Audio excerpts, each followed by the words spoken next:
आदाब के न्यूज 24/7 में आप सभी का स्वागत है। मैं हूं मुस्तफा आदिल। आइए अब देखते हैं मुख्य समाचार। हरे कृष्ण के लोकप्रिय प्रचारक, आध्यात्मिक मार्गदर्शक व इस्कॉन के प्रचारक अमोघ लीला प्रभु के बीदर पहुंचने पर भक्तों ने किया भव्य स्वागत। भारी बारिश के बाद बेंगलुरु बेहाल हालात का जायजा लेने बुलडोजर पर पहुंचे स्थानीय विधायक। बेंगलुरु की झील में मिला एआई कंपनी के 25 साल के इंजीनियर का शव, काम के दबाव में आत्महत्या की आशंका। मुंबई में बड़े ब्लास्ट की धमकी, मुंबई पुलिस के हेल्पलाइन नंबर पर आया कॉल, अलर्ट पर पुलिस। हाईकोर्ट से रिटायर्ड जजों को भी मिलेगा 1 रैंक 1 पेंशन, सुप्रीम कोर्ट ने जारी किया आदेश। वंदे भारत राजधानी एक्सप्रेस पर पथराव, नागपुर में गुमगांव और आजनी रेलवे स्टेशन के बीच हुई घटना।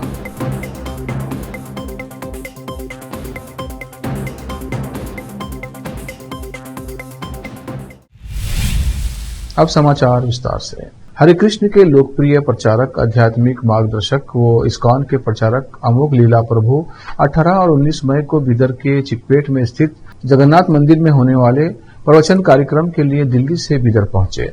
18 मई को दोपहर 12 बजे वो हैदराबाद से होते हुए जैसे ही बीदर पहुंचे, भारी संख्या में भक्तों ने बीदर के शाहपुर गेट पर उनका भव्य स्वागत किया और यहां से एक बाइक रैली निकाली गई। ये रैली शाहपुर गेट से Basaveshwar circle, Bhagat Singh circle, Basaveshwar Ambedkar circle से होते हुए जगन्नाथ मंदिर चिकपेट पहुंची। इस अवसर पर भक्तों ने उनका स्वागत किया और आशीर्वाद लिया। इस अवसर पर जगन्नाथ मंदिर के ट्रस्टी और अन्य ने मीडिया से बात की। केपी न्यूज के कैमरामैन पप्पू राज का कवरेज। देश विदेश और स्थानीय समाचारों के लिए चैनल को लाइक कीजिए, शेयर कीजिए और सब्सक्राइब कीजिए। जय जगन्नाथ, शील प्रभुपाद की जय। ಸೊ ಇವತ್ತಿನ ದಿವಸ ಬೀದರ್ದ ಎಲ್ಲ ಜನತೆಗೆ ಮತ್ತು ಭಕ್ತಾದಿಗಳಿಗೆ ಹೇಳುವುದೇನೆಂದರೆ ಬಹಳ ತುಂಬ ಆನಂದದ ವಿಷಯ ನಮ್ಮೆಲ್ಲರಿಗೆ. ಏಕೆಂದರೆ ನೀವೆಲ್ಲ ಈಗಾಗಲೇ ಪೇಪರ್ನಲ್ಲಿ ಮತ್ತು ಎಲ್ಲ ನ್ಯೂಸ್ ಮೀಡಿಯಾ, ಸೋಷಿಯಲ್ ಮೀಡಿಯಾದಲ್ಲಿ ನೋಡಿದ್ದೀರಿ. ಪೂಜ್ಯ ಅಮೋಘ ಲೀಲಾ ಪ್ರಭುಗಳು ಅವರು ಒಂದು ವಿಶ್ವವಿಖ್ಯಾತ ವಾಗ್ಮಿ. ದೆಹಲಿಯಿಂದ ಮುಂಜಾನೆ 10 ಗಂಟೆಗೆ ಹೈದರಾಬಾದಕ್ಕೆ ಆಗಮಿಸಿದ್ರು. ಅಲ್ಲಿ ನಾವು ಭಕ್ತಾದಿಗಳು ಅಲ್ಲಿ ಹೋಗಿ ಅವರನ್ನು ಕರೆದುಕೊಂಡು ಬಂದೆವು. ಬರುವಾಗ ಶಾಪುರ್ ಗೇಟ್ನಿಂದ ಬಹಳಷ್ಟು ಸಂಖ್ಯೆಯಲ್ಲಿ ಭಕ್ತಾದಿಗಳು ಅಲ್ಲಿ ಏಕತ್ರಿತ ಆಗಿದ್ದರು. ಅಲ್ಲಿಂದ ನಾವು ಬೈಕ್ ರ್ಯಾಲಿ ಮತ್ತು ಕೀರ್ತನ, ಹರೇ ಕೃಷ್ಣ ಮಹಾಮಂತ್ರದ ಕೀರ್ತನ ಮುಖಾಂತರ ಅವರನ್ನು ಬೈಕ್ ರ್ಯಾಲಿ ಮುಖಾಂತರ ಅವರ ಮೆರವಣಿಗೆ ನಾವು ಚಾಲು ಮಾಡಿದ್ವಿ.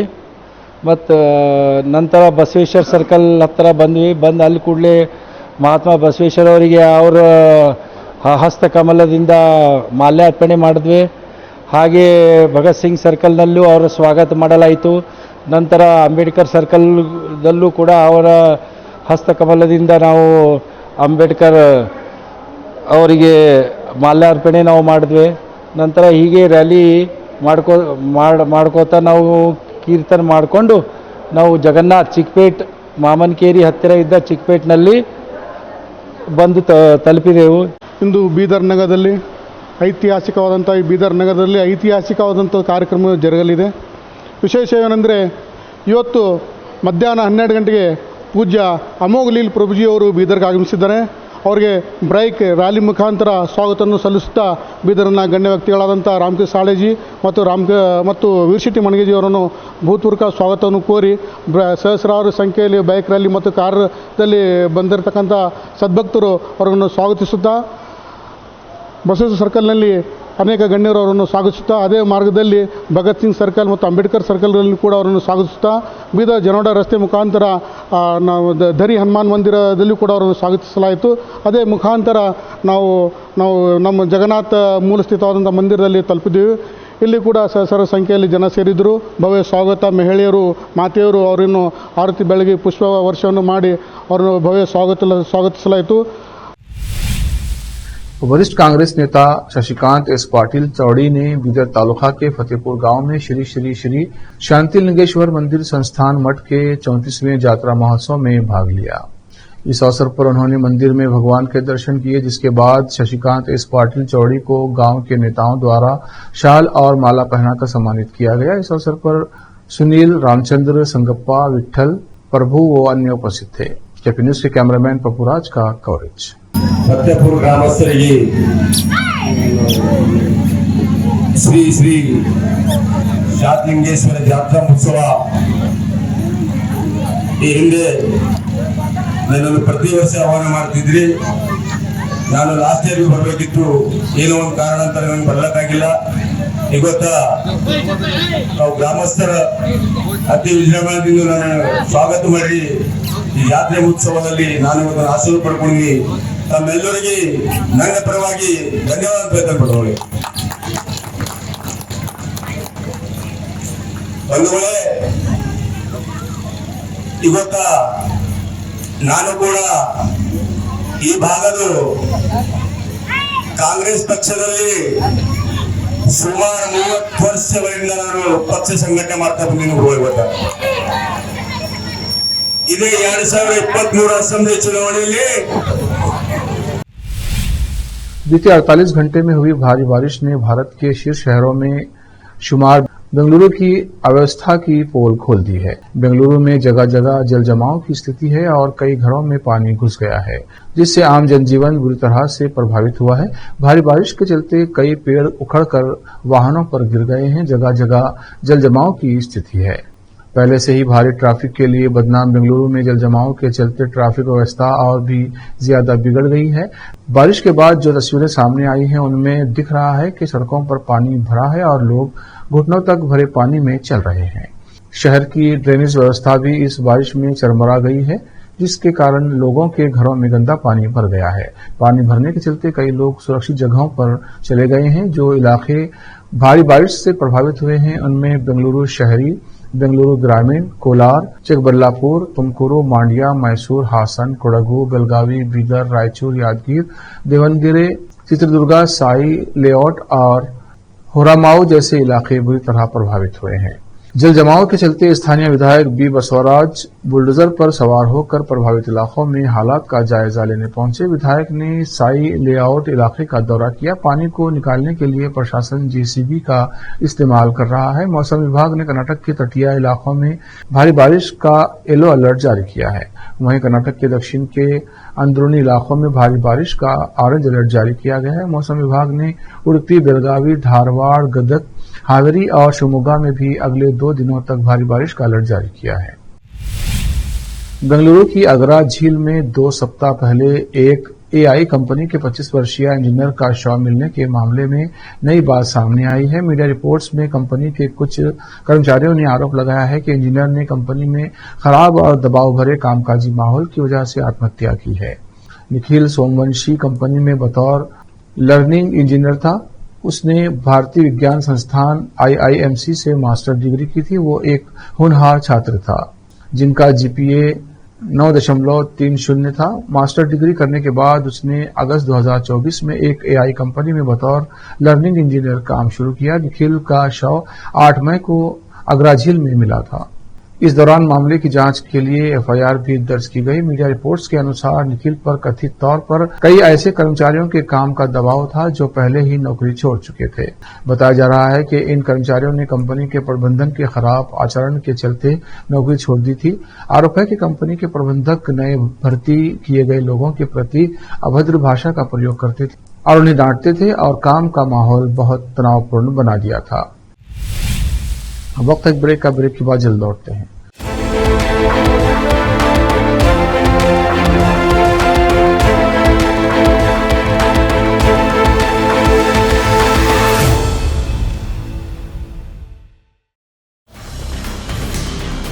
हिंदुस्तान के हर कोने में हम हैं मौजूद।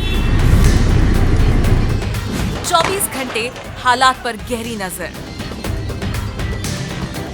खबरों से जुड़े चुपते सवालात और आपको दिखाता है धार्मिक, सामाजिक, राजनीतिक, लोकल और इंटरनेशनल न्यूज की सबसे बेहतर कवरेज जो आपको रखती है हर पल बाखबर। देश और दुनिया भर की खबर के लिए देखते रहें KP news 24/7। Noor education trust Bidar की ओर से चलाए जाने वाला Noor MEd and BEd college Bidar, recognised by NCTE Delhi and affiliated to Bidar University, Bidar. Admission are open for the academic year 2023-24. विशेषज्ञ और सक्षम शिक्षकों द्वारा शिक्षा प्राप्त करने के लिए नूर एमएड एंड बीएड कॉलेज में दाखिला लें और शांत वातावरण में शिक्षा प्राप्त करें। बीदर शहर में बेहतर शिक्षा का एकमात्र केंद्र Noor MEd and BEd college, Shahpur gate, Bidar. Phone numbers 9945283920, 8482221297।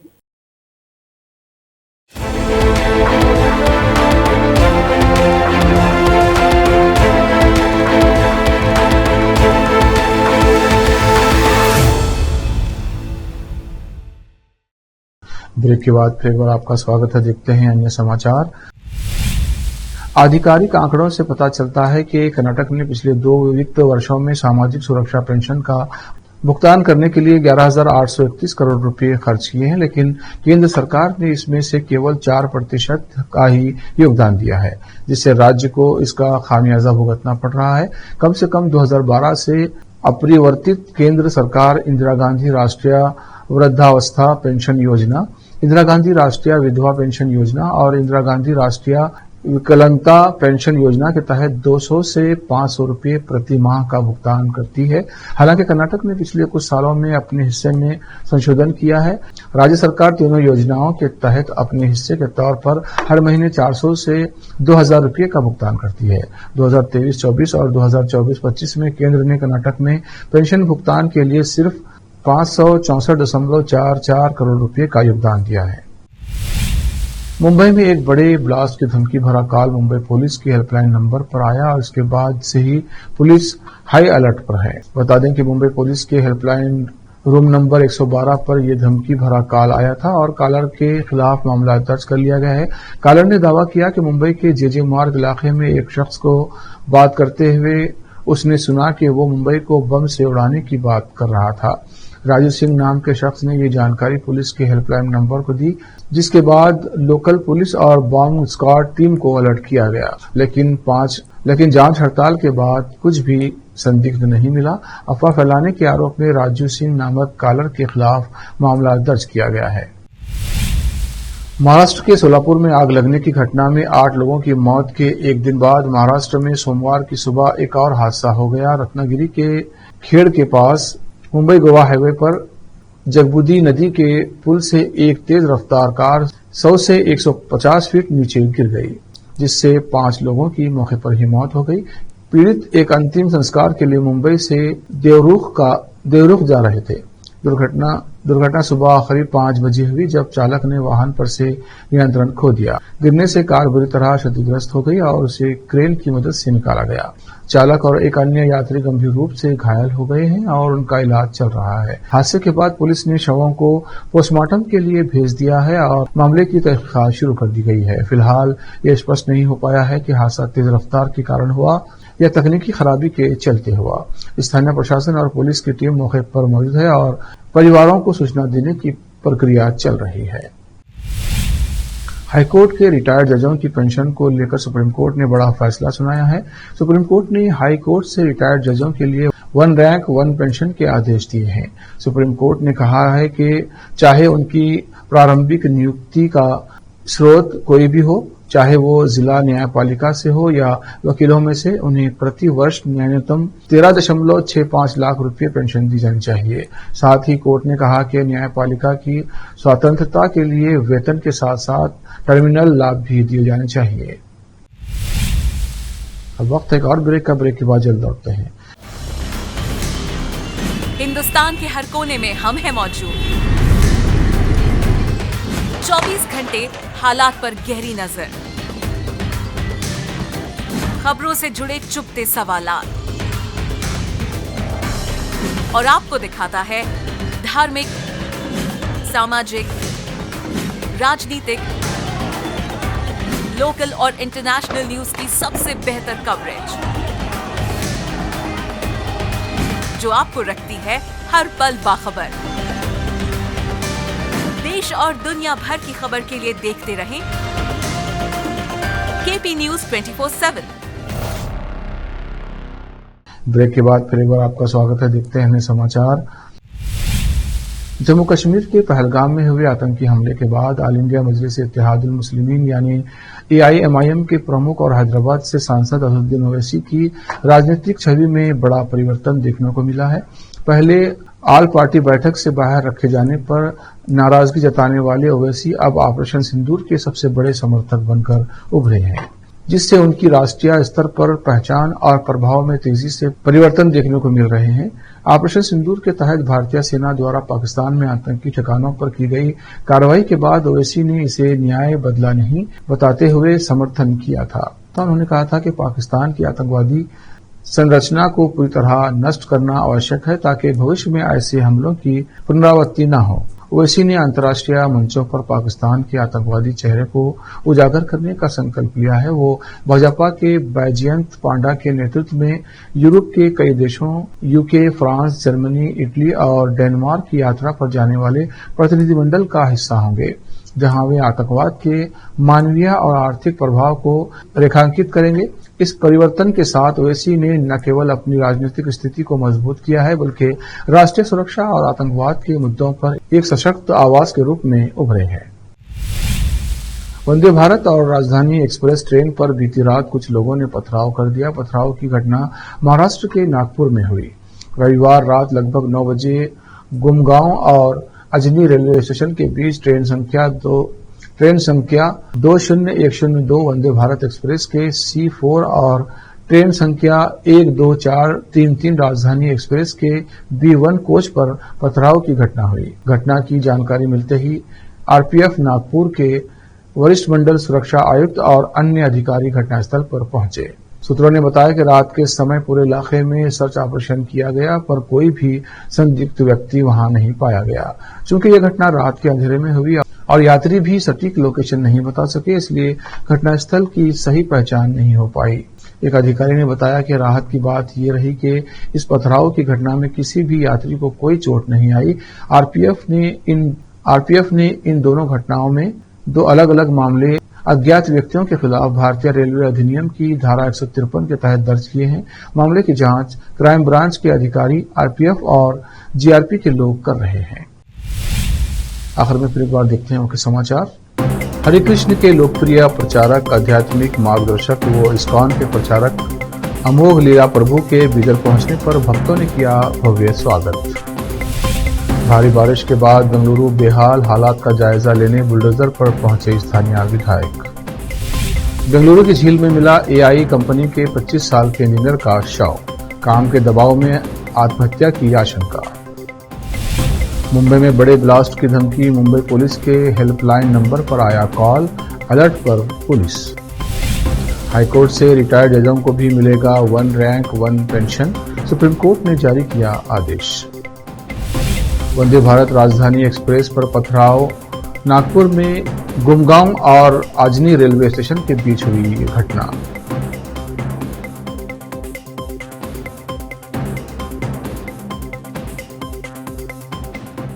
KP news के इस बुलेटिन में इतना ही। देश प्रदेश के समाचारों के लिए देखते रहिए केपी न्यूज 24/7 और चैनल को सब्सक्राइब कीजिए, लाइक और शेयर कीजिए। धन्यवाद।